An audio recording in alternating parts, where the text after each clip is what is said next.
Hey, welcome back. Another week where we're bringing you guys the action that's going on in the market and what's happening in the world. So, Quint, what's happening in the world? Well, thanks, Logan. We're in the meat of earnings season now. Once a quarter, corporate America has to come with a full report on what is happening. This is a really good look under the hood. It's interesting, though, Logan, because it's not just what they report, but what they say. A lot of the forecasting for the future, right? That's correct. We want to get kind of the tenor of their mood on the economy and so forth. And it's just like you'd expect. We're actually seeing decent reports. The banks traditionally report first. It's some mixed results, but all in all, it's fairly good numbers. We're not seeing anything dramatic. Then we roll into some early technology companies. In fact, today, we had a really unique stock report that we would never normally talk about. We don't own it. We don't trade it. I'm not interested in investing in it, and that's Taiwan Semiconductor.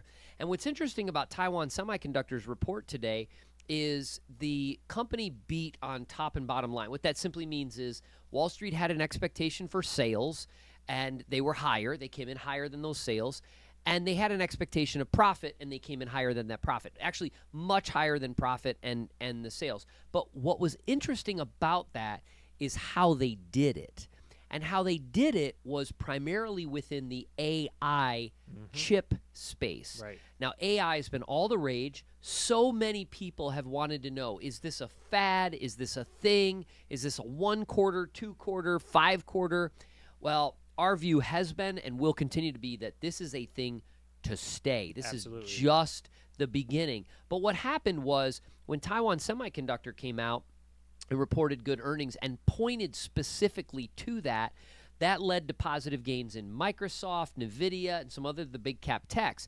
That obviously boosted the NASDAQ. And now here we are after a subtle pullback to start the year, almost right back to all-time highs. Once again, and it blows me away, we started the year with a very telegraphed pullback. We talked about it on this video. We've written about it. People did not want to sell stocks at the very end of the year. Why would you? Right. You got to pay tax on that. So they waited. They waited to the beginning of the year. Bam, they hit the sell button. That's exactly what happened. And what happened after that? Investors moved in, bought the quality names, and they're right back up. We feel this is going to be a trend for the year. There are going to be things that shake the market. Look, already this year, we've had, rebel groups bombing cargo ships coming through the Red Sea. Right. I mean, that was a thing. Shipping rates doubled. Oil is moving up. The Hitu people who are apparently backed by Iranians, well, guess what? U.S. military, Queen's Navy, we don't hear much about them anymore. Right. That's fascinating how that works. But anyways, again, a flare-up causes some market volatility. Market pulls back. We had a hot CPI. Market pulls back.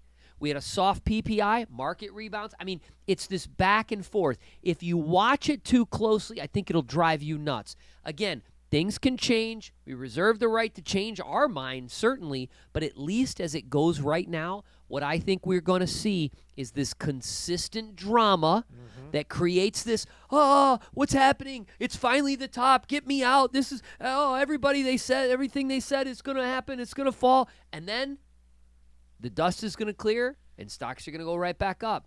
Take a deep breath, take a step back, be patient. I think this is going to be a really good year. That's the way we're positioned. Yeah, I mean, our theme for this year is really be leery of headlines. Obviously, we haven't really got into the election talk too much, but it's coming. And as we get into that and just the things that are happening around the world, there's going to be tons of headlines that we see coming out. Well, here's regularly. another one, and it's interesting that correlates with Taiwan Semiconductor is we just got an election headline, but it wasn't a U.S. election headline. I mean, we did get one with the Iowa caucus, but we had a Taiwanese election. A vice president was basically elected as president, and what was interesting is there were, in my understanding, 3 primary candidates.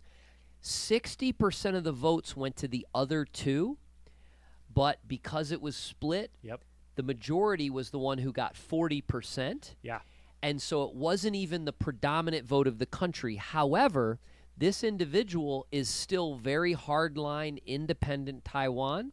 Apparently the U.S. congratulated their success, to which China immediately shot back and said, you're too quick to congratulate that success. Taiwan will eventually be under China control eventually. Yeah. Again, headline rattles the market, et cetera, but you're right. Now, you've been working very hard, and we've been going through the rebalancing process, which we've talked about on this. We still get people who ask, I saw some transactions on my account. What's happening? Watch the videos, but when they don't watch the videos, we are doing rebalancing. So how are you coming on that? Are we we're pretty far through it. So your retirement accounts have been mostly rebalanced. We've been doing some buys and sells, moving into some areas that we like moving forward. We've been going through with a scalpel on your taxable accounts, so we've been making sure to make adjustments according to taxes and not just take a sledgehammer through those where the retirement accounts I want to touch on that. This is so critical, and I'm going to pat ourselves on the back a little bit because, first of all, rebalancing is critical. Most of the time that will transpire in the beginning of a year. That makes normal sense. We also have no problem doing it in the event that there's extreme volatility during the year. Absolutely. Many times we've made strategic shifts due to volatility during a year. But most firms, if in fact they do this, which most firms amazingly do not, if they do, they just do it carte blanche across everything, irrespective of taxes. That's not how it should be done, in my opinion. You want to look at each account. So we are going through each taxable account manually and determining what we can rebalance with respect to taxes. So just another little piece of the puzzle that we try to do to add some additional value. And look, if you're not a client with thousands of people who watch this or get our newsletters and you're rebalancing, you want to be aware of taxes. Absolutely. You don't want to just be hitting yourself with major taxes. Now, there's cases where we go through an account and we're doing a rebalance and we actually do take some taxes, take some taxable gains on something, but we try to offset that with losses and we try to keep it to a minimum, and we do it for the benefit of what we're going into and what's important to us coming forward. So rebalancing is about complete, and I think we're headed, we're now kind of in the meat of earnings season. We'll be watching very closely what companies are saying about their previous quarter and what they see going forward. I think the theme we're going to see is we're going to see good reports generally good reports, but cautious outlooks. Yeah.